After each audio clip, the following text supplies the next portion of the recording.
मेरा नाम एंड्रयू है। मेरी उम्र 33 साल है और मैं पिछले 3 सालों से आइडाहो में रह रहा हूँ। मुझे पूरा यकीन है कि जो कुछ आप आगे सुनने वाले हो वो आपको डरा या परेशान कर सकता है, लेकिन यकीन मानिए मेरा ऐसा कोई इरादा नहीं है। मेरा सिर्फ एक ही मकसद है कि जो मैं आपको बताने वाला हूँ आप उस बात को गंभीरता से लें। मुझे यकीन है कि बीवरहेड डियर लॉज नेशनल फॉरेस्ट में कोई ऑफ द ग्रिड आदमी रहता है और मैं पूरे भरोसे के साथ कह सकता हूँ वो इंसान बहुत ज़्यादा खतरनाक है। मैं जब कैलिफोर्निया छोड़कर बॉइस आया तो उसकी एक बड़ी वजह पैसों से जुड़ी थी, लेकिन एक और वजह यह भी थी कि बॉइस के आसपास ड्राइविंग डिस्टेंस पर कुल 10 नेशनल फॉरेस्ट हैं। मैं बचपन में बॉय स्काउट था। मेरे डैड और अंकल्स मुझे और मेरे कज़न्स को गर्मियों की छुट्टियों में कैंपिंग पर ले जाते थे। फिर कॉलेज में मुझे कुछ ऐसे दोस्त मिले जो मेरे साथ हाइकिंग पर जाया करते थे। तो जब नई ज़िंदगी शुरू करने के लिए मुझे कोई जगह चुननी थी तो बॉयस बहुत जल्दी मेरी पसंदीदा लिस्ट में ऊपर आ गया, क्योंकि वहाँ शहर की सारी सुविधाएं थीं, रहने का खर्च कम था और वो नेचर की खूबसूरती थी जो सदर्न कैलिफोर्निया को मैनहट्टन जैसा और बॉयज़ को मालिबू जैसा महसूस कराती थी। पहले साल में मैं ज़्यादातर बॉयस नेशनल फॉरेस्ट और स्नेक रिवर कंजर्वेशन एरिया में हाइकिंग करता था। वो हमारे घर के बहुत पास से ही शुरू हो जाता है, लेकिन धीरे धीरे मैं थोड़ा दूर निकलने लगा। हर नई ट्रिप के साथ नई जगह देखने की कोशिश करने लगा। मैं सॉटूथ तक गया, एक वीकेंड के लिए पैट फॉरेस्ट गया, फिर बिटर रूट सैल्मन शाय तक गया और आखिर में बीवरहेड डियर लॉज पहुंचा। बाकी जगहों पर मैं कई बार गया, क्योंकि 1-2 हाइक से आप किसी जंगल को सच में नहीं समझ सकते, लेकिन बीवरहेड वहां मैं बस एक ही बार गया था। और अगर कभी मैं उस डर से निकल भी पाया तो यकीन मानिए मैं फिर कभी मैवरिक और स्टुअर्ट की पहाड़ियों के बीच नहीं जाऊंगा। और अगर आप अपनी जान की कद्र करते हो तो आप भी मत जाना। बीवरहेड फॉरेस्ट के दक्षिणी हिस्से में मैवरिक और स्टुअर्ट पहाड़ियों के बीच एक घाटी है।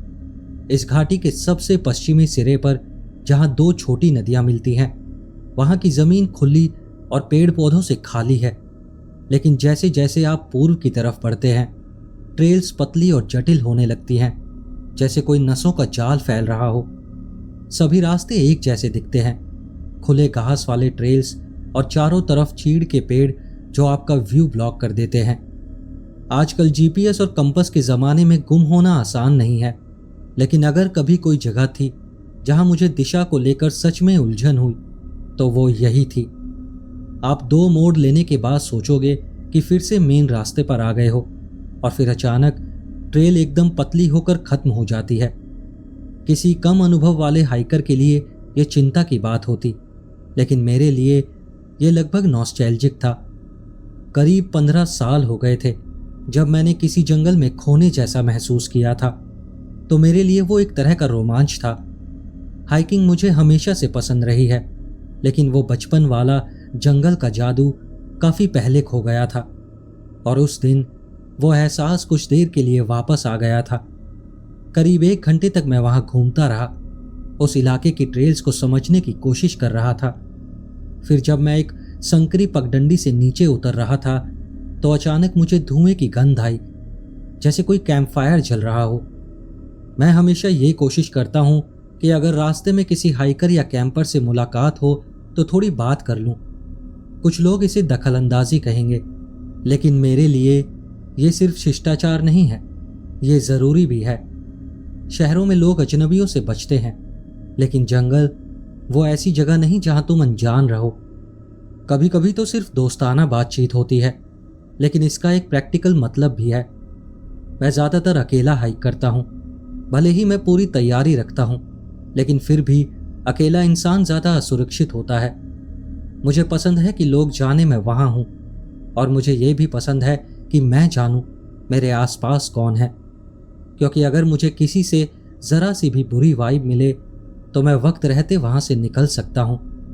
तो जब मुझे वो धुआं महसूस हुआ, मुझे लगा कि वो मेरे दाईं तरफ पहाड़ के ऊपर से आ रहा है।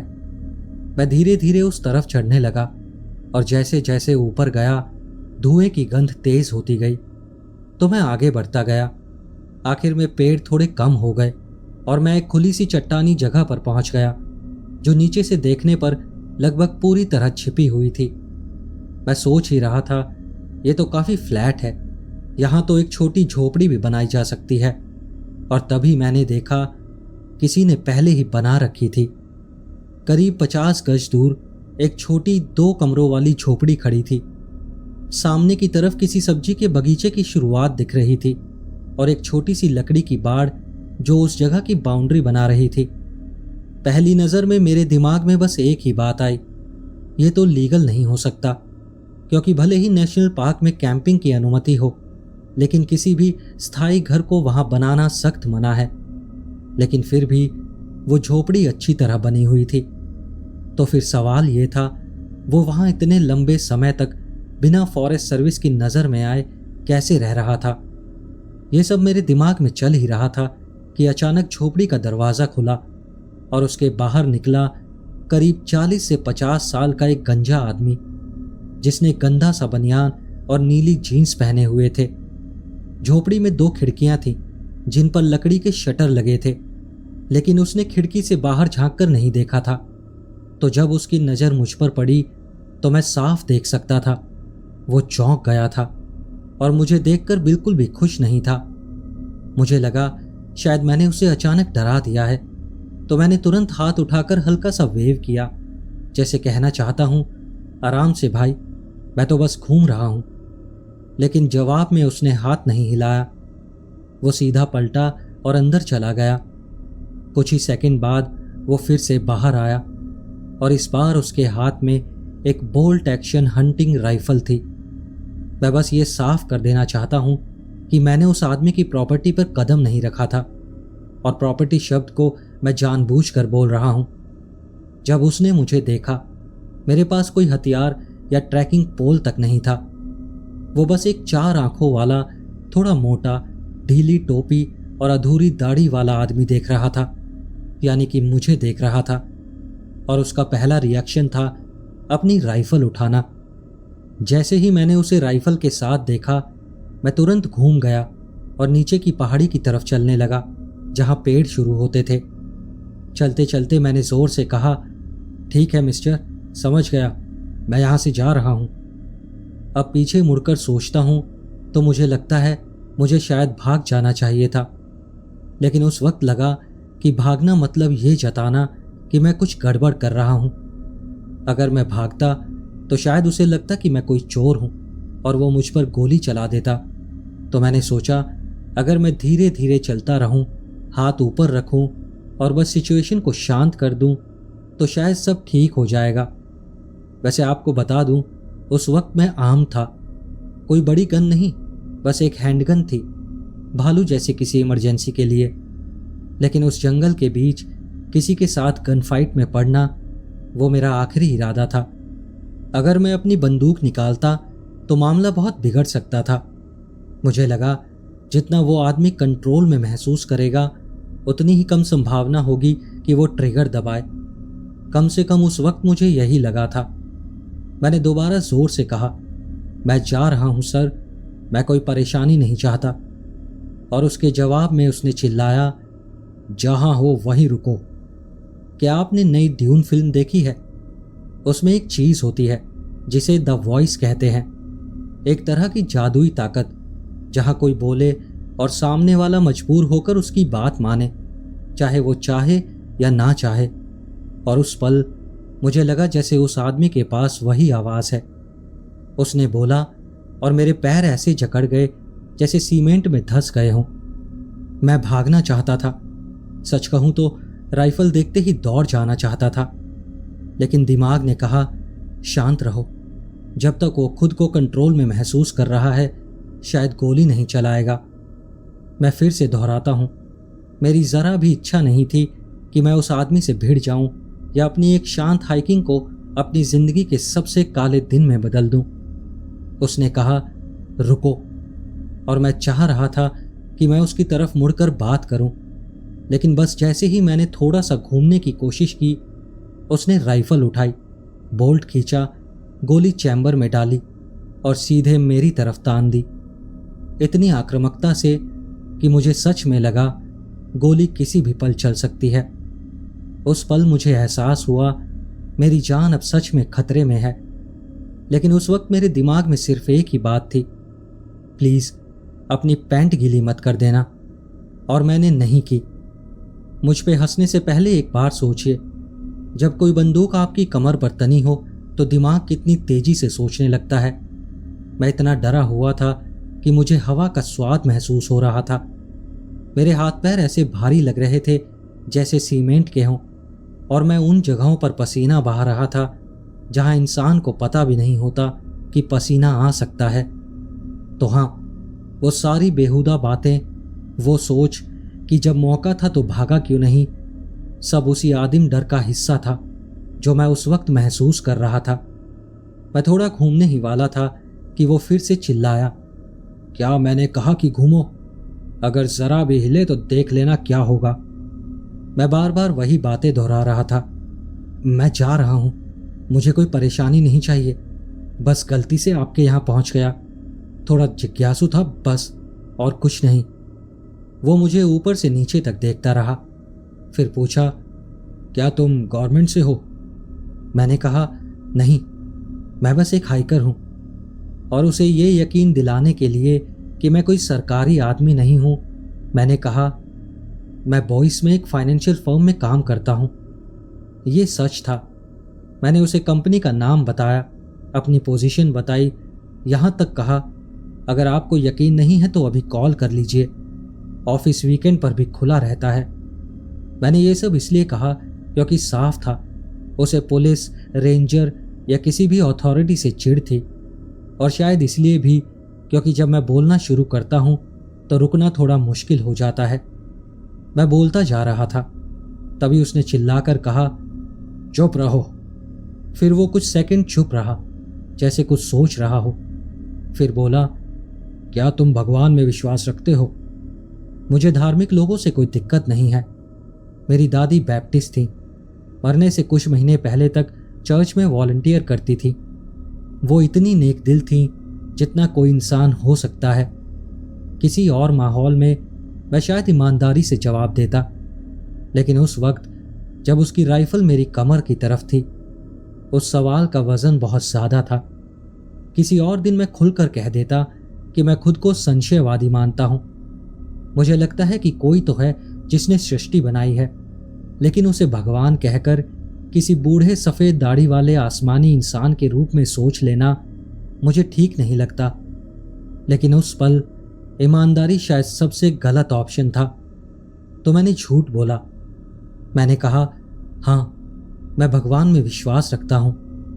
मुझे लगा ये बोल दूंगा तो शायद वो मुझे जाने देगा, लेकिन फिर उसने पूछा, कौन सा भगवान? मेरा दिल कह रहा था, अगर मैंने कुछ भी कहा जो प्रोटेस्टेंट क्रिश्चियन से अलग हुआ तो शायद मेरा काम तमाम हो जाएगा। तो मैंने कहा, बैप्टिस्ट। मेरी दादी भी बैप्टिस्ट थी। उसने हल्का सा सर हिलाया, जैसे मंजूरी दी हो, और उस पल मेरी जान में जान आई। मेरे घुटने तक कांप गए थे, लेकिन अफसोस वो आदमी अभी चुप नहीं हुआ था। वो रुक रुक कर बोलने लगा, जैसे सही शब्द खोजने की कोशिश कर रहा हो। उसने कहा, इस पूरी दुनिया में बस 2 लोग जानते हैं कि मैं यहां रहता हूं, और मैं तीसरे को बर्दाश्त नहीं कर सकता। शायद उसने मेरे चेहरे पर डर देख लिया, क्योंकि फिर बोला, मुझे तुम्हें मारने का कोई शौक नहीं है। शायद वो ये कहकर मुझे भरोसा दिलाना चाहता था, लेकिन अजीब बात है, उससे मेरा डर कम नहीं हुआ। और तभी उसने बताया क्यों उसने भगवान वाला सवाल पूछा था। उसे पता करना था कि मैं किसी चीज पर विश्वास करता हूं, ताकि वो मुझे उस पर कसम दिला सके कि मैं किसी और को नहीं बताऊंगा कि मैंने उसे देखा है।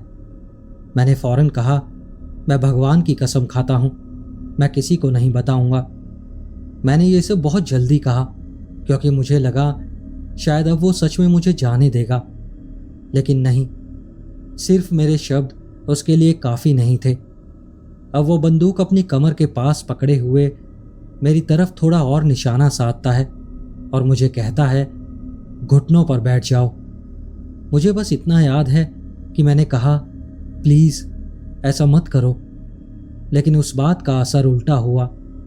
उसने बंदूक को ऊपर उठा लिया ताकि वो मुझे साइड के नीचे से सीधे निशाना बना सके। वो फिर से बोला, घुटनों पर बैठो। और उसी पल मुझे पूरा यकीन हो गया कि मैं अब मरने वाला हूं। मुझे सच में नहीं पता कि मैं खुद से घुटनों पर गिरा या मेरे पैर अपने आप जवाब दे गए थे।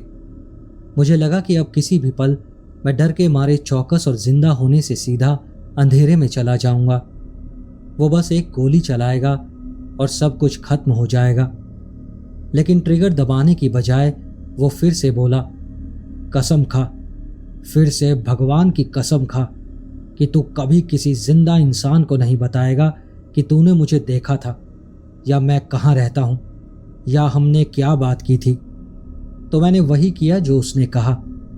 मैंने दोनों हाथ ऐसे जोड़ दिए जैसे प्रार्थना कर रहा हूं, लेकिन आंखें बंद करने की हिम्मत नहीं हुई। मैंने जोर से कहा, कभी भी किसी भी हाल में मैं किसी इंसान को नहीं बताऊंगा कि उस दिन क्या हुआ था। शायद मैंने शब्द ऐसे नहीं कहे होंगे, लेकिन मतलब यही था। जब मैंने पूरा सेंटेंस खत्म किया तो वो फिर से बोला, जोर से बोलो। और मैंने फिर से वैसा ही किया जैसा उसने कहा। फिर उसने चिल्लाना शुरू कर दिया, अपनी फैमिली की कसम खा, भगवान से कह अगर तूने एक शब्द भी किसी को बताया तो वो तुझे वहीं गिरा दे। मैं उस हालत में था ही कहाँ कि मना कर पाता। और हाँ, मैं चाहता तो शायद उस पर झपट सकता था या बंदूक छीनने की कोशिश कर सकता था, लेकिन मैं बेवकूफ़ नहीं हूं।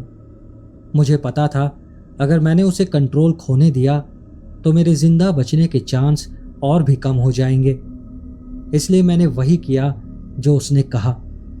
मैंने अपने पूरे खानदान की कसम खाई कि मैं इस मुलाकात के बारे में कभी भी किसी को कुछ नहीं बताऊंगा।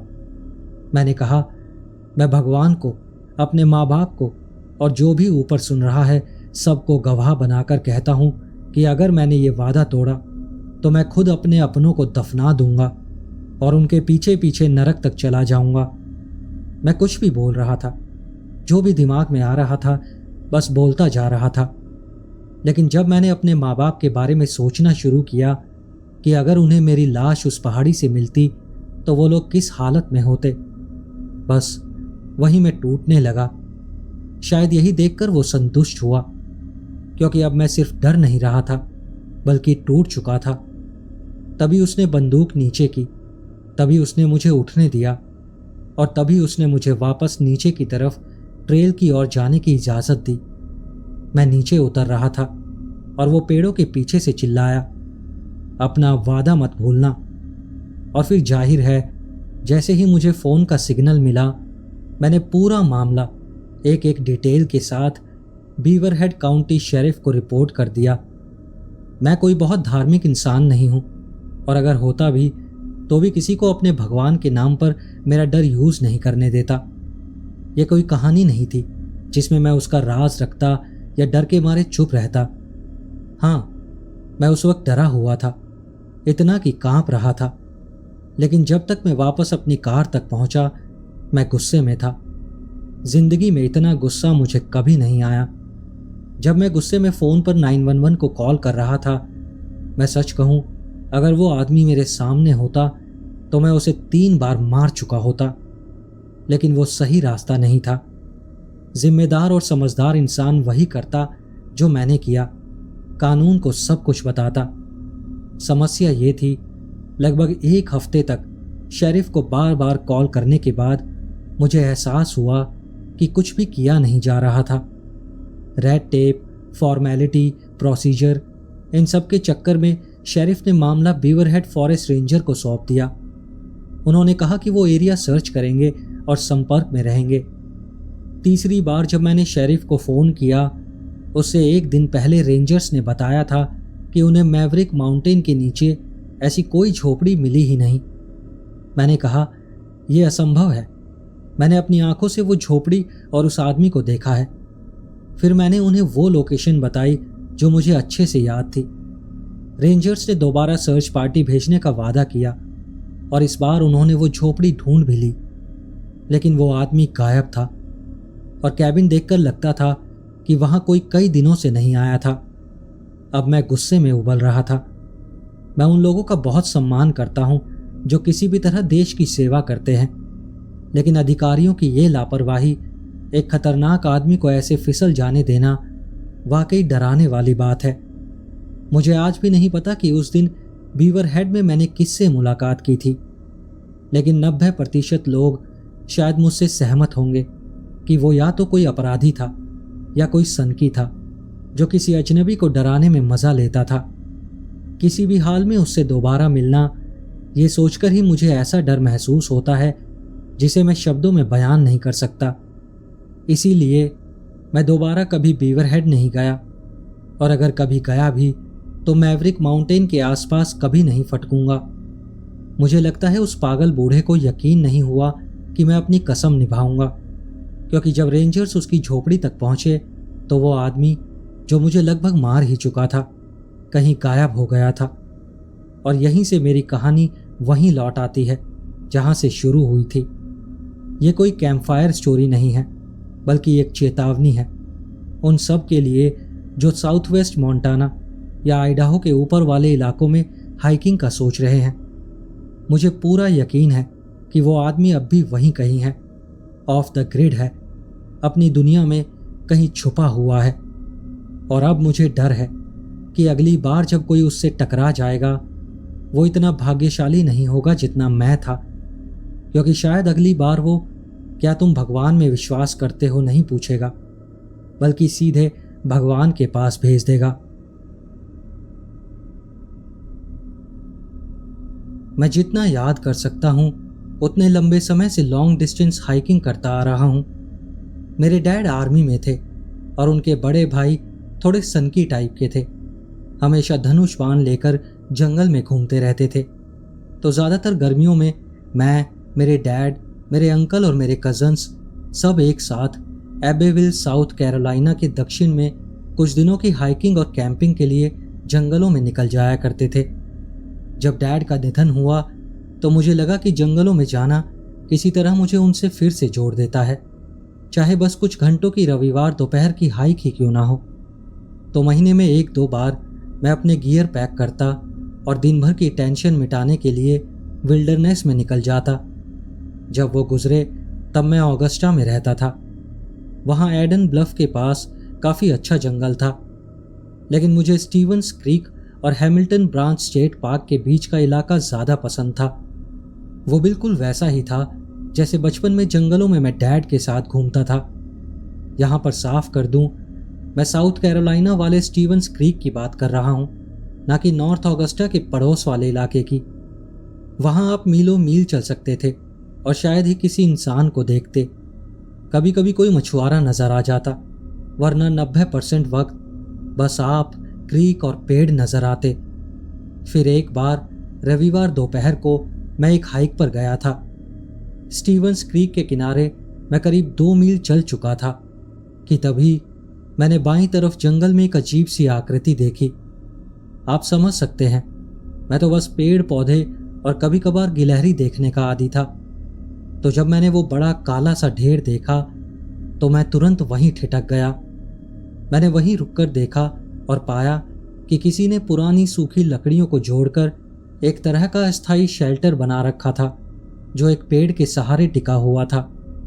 पहली नज़र में मुझे वो काफ़ी कूल लगा, थोड़ा डरावना भी था, जैसे किसी चुड़ैल का ठिकाना हो, पर फिर भी बहुत दिलचस्प था। ऐसा लग रहा था कि कोई वहाँ सर्वाइवल स्किल्स प्रैक्टिस कर रहा होगा। मैंने चलना जारी रखा। लगभग 5-10 मिनट बाद आगे एक और वैसा ही शेल्टर दिखा। वो पिछले वाले से थोड़ा बड़ा था और किसी ने उसमें ज़्यादा मेहनत की थी। लकड़ियों को बांधने का तरीका बेहतर था ताकि वो ढांचा गिर ना जाए। मैंने इससे पहले अपनी हाइक्स में कभी ऐसी चीज़ें नहीं देखी थी। थोड़ी डरावनी ज़रूर लग रही थी, लेकिन मुझे उस आदमी से मिलने का डर नहीं था जिसने इन्हें बनाया था। मैंने सोचा शायद कोई मछुआरा अपने बच्चों को साथ लाया होगा और जब वो मछली पकड़ रहा होगा तो बच्चों ने टाइम पास के लिए वो झोपड़ियाँ बना ली होंगी। लेकिन जैसे ही ये ख्याल आया मैंने आगे किसी को काम करते देखा। ऐसा लग रहा था जैसे वो वही तीसरा शेल्टर बना रहा हो, जैसे वो बाकी 2 थे। मैं थोड़ा और पास गया। अब साफ दिख रहा था वो आदमी करीब 50 या 60 साल का होगा, लगभग उतनी उम्र का जितने मेरे डैड थे जब वो गुजरे थे। उसके बाल भूरे सफ़ेद थे और उसने उन्हें पीछे पोनी टेल में बांध रखा था। थोड़ा मोटा था और रंग बिरंगे हाइकिंग कपड़े पहने हुए थे। जैसे ही उसने मुझे आते देखा, उसने अपना काम रोक दिया, हाथ हिलाया और कहा, गुड आफ्टरनून। फिर हम थोड़ी देर बातें करते रहे, बस इधर उधर की बातें। उसने बताया कि उसका नाम रॉन है और वो असल में वही कर रहा था जो दिख रहा था। वो इम्प्रॉम्प्टू शेल्टर बनाना सीख रहा था। वो वहाँ एक रात ऐसे ही रुकने का सोच रहा था। बस वो, उसका शेल्टर और ऊपर तारों का आसमान। मैंने मजाक में कहा, अगर जल्दी नहीं सीखा तो तारे नहीं, ऊपर बारिश की बूंदें दिखेंगी। हम दोनों हंसे और फिर मैं अपनी हाइक पर आगे बढ़ गया। मेरा एक रूटीन था। जैसे ही मैं हैमिल्टन बीच के पास पहुंचता, मैं वापस मुड़ जाता और उसी रास्ते से लौटने लगता। मैंने सोचा शायद वापसी में रॉन फिर से दिखेगा, लेकिन वो मुझे नहीं मिला। शायद वो तब तक वहां से जा चुका था। उस गर्मी में मैं 2-3 बार फिर से स्टीवंस क्रीक गया। रॉन तो नहीं मिला, लेकिन उसके बनाए और शेल्टर्स दिखे। हर बार 1 या 2 नए ढांचे, कुछ बड़े कुछ छोटे, लेकिन हर बार पहले से ज़्यादा परफेक्ट। ऐसा लगता था जैसे मेरे और रॉन के बीच एक बिना शब्दों वाली बातचीत चल रही हो। हर बार मैं देखता वो कितना बेहतर हुआ है। थोड़ा अजीब था पर दिलचस्प भी था। मुझे हमेशा उम्मीद रहती थी कि एक दिन फिर उससे मुलाकात होगी और उससे पूछ पाऊंगा कि उसका सर्वाइवल कैंपिंग एडवेंचर कैसा चला। इसीलिए सितंबर की शुरुआत में जब एक हाइक के दौरान मुझे एहसास हुआ कि जंगल में कोई और भी है, तो मुझे डर नहीं लगा, बल्कि थोड़ा उत्साहित महसूस हुआ। मुझे याद है मैं क्रीक के साथ साथ चल रहा था जब मेरे पीछे से एक टहनी टूटने की आवाज़ आई। मैं रुका, मुड़कर देखा। सोचा शायद रॉन होगा, किसी नए शेल्टर पर काम कर रहा होगा। मैंने दिशा बदली और उस आवाज़ की तरफ चल पड़ा। 1-2 मिनट चला पर रॉन कहीं नहीं दिखा। मैं वहीं ठिठक गया और फिर धीरे धीरे वापस अपने रास्ते की ओर लौट आया, क्योंकि अगर वो आवाज़ रॉन ने नहीं की थी तो किसी और ने की थी, और कोई और शायद दोस्ताना नहीं था। मैं अपनी पुरानी ट्रेल पर लौट आया और क्रीक के किनारे चलना जारी रखा। हर कुछ देर में पीछे मुड़कर देख लेता, कहीं कोई माउंटेन लायन या भालू मेरे पीछे तो नहीं आ रहा। लेकिन उसके अलावा मैं बस अपने रास्ते पर चलता रहा। मैं हमेशा अपने साथ कुछ बार और एक पिस्टल रखता था।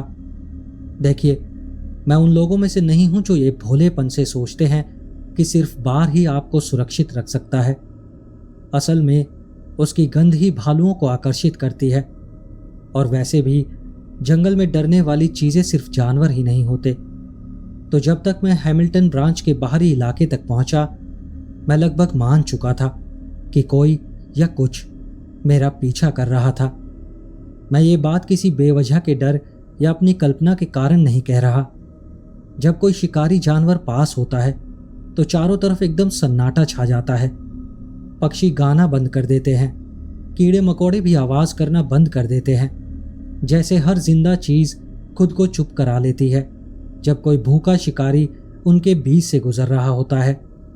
तो जब मैं कहता हूँ कि उस दिन मुझे पक्का पता था कि कोई मेरा पीछा कर रहा था, तो ये मत सोचना कि मैं बस कोई बेचैन आदमी हूँ जो खुद को ही डराकर पागल बना लेता है। नहीं, मुझे पूरा यकीन था कुछ मेरा पीछा कर रहा था, और मैं 100% जानता था कि वो कोई जानवर या इंसान था। मैं मैडॉक ट्रेल हेड से लगभग आधा मील दूर था। मैं रुका, अपना बैकपैक उतारा और उसमें से अपनी टॉरस 856 पिस्टल निकाली, जो मैं हमेशा अपने साथ रखता था। वो एक .38 स्पेशल है, लगभग 16 आउंस की, हल्की लेकिन इतनी ताकतवर कि किसी जंगली जानवर को गिरा सके, और साथ ही इतनी हल्की कि बोझ भी ना लगे। जहाँ भी मैं इसे लेकर जाता, यह मुझे एक अजीब सी सुरक्षा का एहसास देती थी। लेकिन उस दिन वो पहली बार था जब मैंने उसे सच में इस्तेमाल करने के इरादे से निकाला था। मुझे ट्रिगर दबाने से डर नहीं लग रहा था। मुझे डर था कि मुझे किस चीज़ पर निशाना लगाना पड़ सकता है, चाहे वो कोई भालू हो, कोई पैंथर हो या फिर कोई इंसान हो। मैंने अपनी स्पीड लोडर से उसे तुरंत लोड किया। कुछ ही सेकंड में मैं पूरी तरह तैयार था। फिर मैं वहीं खड़ा रहा बहुत देर तक, जंगल और ट्रेल की तरफ घूरते हुए, उम्मीद करते हुए कि जो भी मेरा पीछा कर रहा था वो खुद को दिखा देगा। करीब 1 मिनट बीत गया। फिर मैं खुद ही चिल्ला उठा, रॉन, क्या वो तुम हो? मुझे पता है ये बस मेरी एक उम्मीद थी। शायद सोच रहा था कि रॉन कोई मजाक कर रहा होगा। वो मजाक थोड़ा डरावना और थोड़ा अजीब होता, लेकिन फिर भी जंगली जानवर या किसी अजनबी के पीछा करने से बेहतर था। मैं थोड़ा और देर वहीं खड़ा रहा, शायद दिमागी संतुलन बनाए रखने के लिए। फिर मैंने जोर से कहा, अगर कोई मेरा पीछा कर रहा है तो अभी रुक जाओ। मेरे पास बंदूक है और मुझे इसका इस्तेमाल करना आता है, तो बेहतर होगा कि वहीं रुक जाओ, इससे पहले कि किसी को गोली लग जाए। लेकिन कुछ नहीं हिला, ना कोई आवाज़ आई, ना कोई हरकत हुई। फिर भी मुझे साफ महसूस हो रहा था किसी की निगाहें मुझ पर थी। अब मैं एक अजीब सी दुविधा में था। या तो मैं अपने तय रूट से हट जाऊं, 2 मील आगे मैडॉक की तरफ जाऊं, फिर वहां से लंबा घुमाव लेकर अपनी कार तक लौटूं जो क्लार्क्स हिल के पास पार्क थी, या फिर मैं उसी रास्ते से वापस जाऊं जहां से आया था, लेकिन इस बार और ज़्यादा सतर्क रहकर। वो रविवार का दिन था। रविवार को मेरा शेड्यूल थोड़ा टाइट होता था। इतना नहीं कि 1 घंटा और नहीं निकाल सकता, पर इतना ज़रूर कि मैं 1.5 से 2 घंटे और नहीं जोड़ सकता था। साफ है, जब बात जान की सुरक्षा की हो तो 2 घंटे कुछ भी नहीं होते। लेकिन मेरे पास मेरा स्प्रे था, मेरी बंदूक थी और सबसे बढ़कर मेरा अनुभव था। और मेरा अनुभव यही कह रहा था, माहौल में कुछ गड़बड़ है। लेकिन अगर मैं होश में रहा तो मैं सुरक्षित रहूंगा। इसलिए मैं वापस उसी रास्ते पर क्रीक के किनारे फिर से चल पड़ा। आधे रास्ते पहुंचा तो देखा 2 फ्लाई फिशरमैन क्रीक के किनारे अपना सेटअप लगा रहे थे। मैंने मुस्कुराकर हाय कहा, फिर रुककर उनसे पूछा, क्या उन्होंने रास्ते में किसी और को देखा? उन्होंने कहा, हाँ, हमने देखा था, लेकिन वो आदमी उल्टी दिशा में जा रहा था। मतलब साफ था, वो शख्स जो मेरा पीछा कर रहा था वो सच में मेरे पीछे था और किसी वक्त उसने वापस मुड़ने का फैसला किया।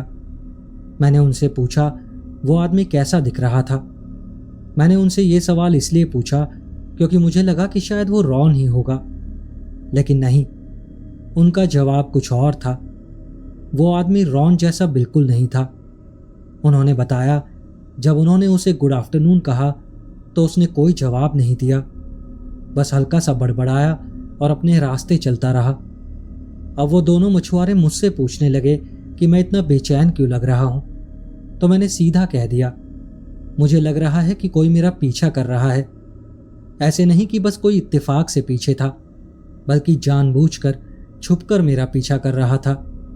तभी उन दोनों मछुआरों ने एक दूसरे की तरफ बहुत घबराई हुई नज़रों से देखा और फिर मुझे बताया कि जिस आदमी को उन्होंने देखा था वो कैमोफ्लाज कपड़ों में था, लेकिन उसके पास कोई भी शिकार का हथियार नहीं था, ना कोई गन, न तीर कमान, और ना ही उसने कोई सेफ्टी ऑरेंज जैकेट पहनी थी जो आमतौर पर शिकारी पहनते हैं।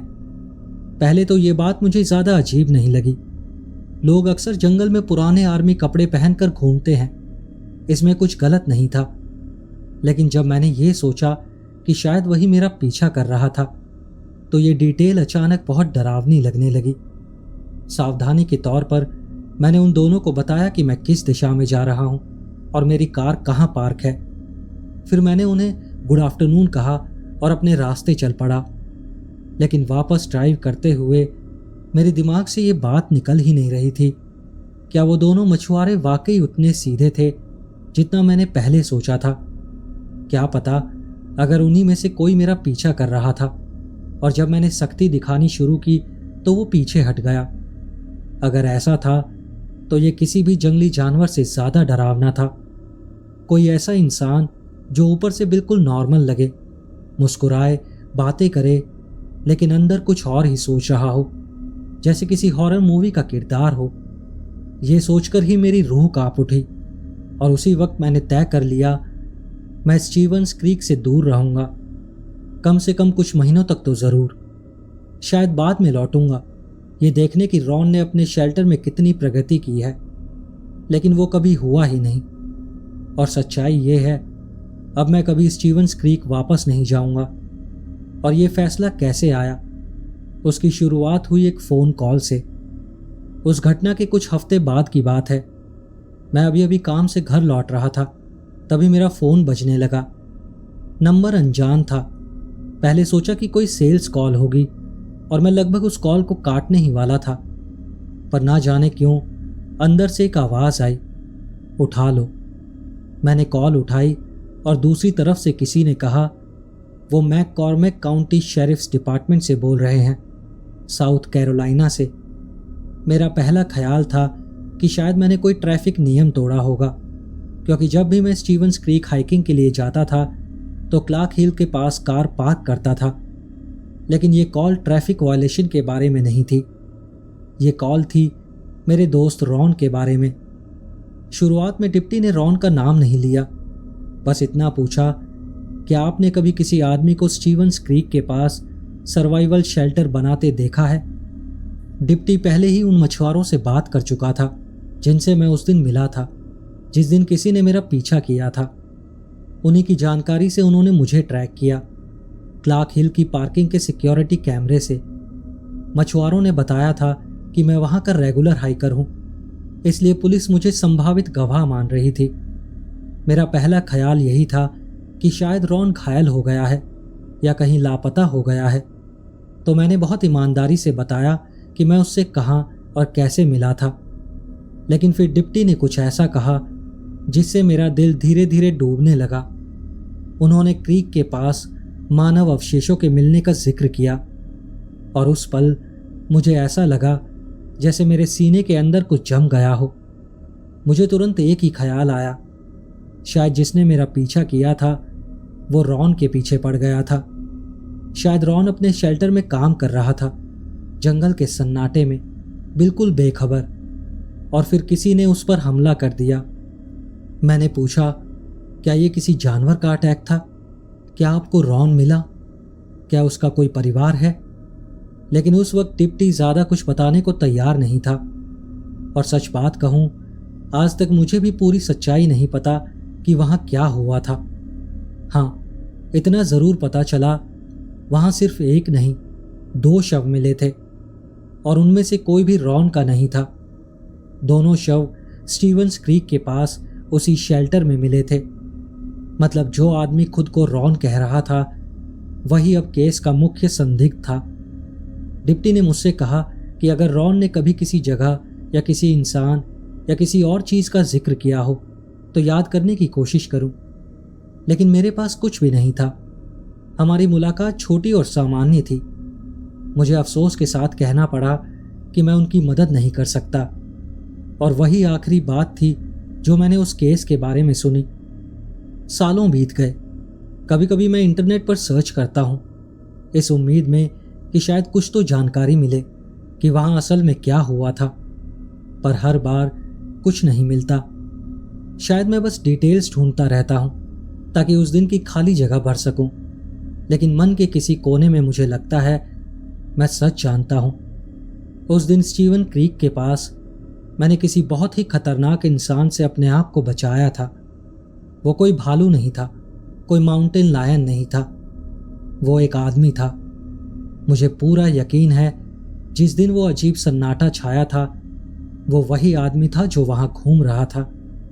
वो आदमी जिसने बाद में 2 मासूम लोगों को अपना शिकार बनाया, और शायद सिर्फ भगवान की दया से मैं उस दिन उनमें से एक बनने से बच गया। दोस्तों, अगर आपको ये कहानियाँ पसंद आई हों तो नोटिफिकेशन बेल दबाना मत भूलना, ताकि आने वाली हर कहानी आपको सबसे पहले मिले। मैं हर ट्यूसडे, थर्सडे, सैटरडे नई कहानियाँ लाता हूँ, और अगर आपके पास भी कोई डरावनी कहानी है तो उसे मेरे ईमेल पर भेज दें, arustales@gmail.com। शायद अगली वीडियो में आपकी कहानी सुनाई जाए। और अगर आप मुझे थोड़ा और सपोर्ट करना चाहते हैं तो आप इस चैनल के मेंबर भी बन सकते हैं। मिलते हैं अगली वीडियो में ऐसी ही और खौफनाक कहानियों के साथ। नमस्कार।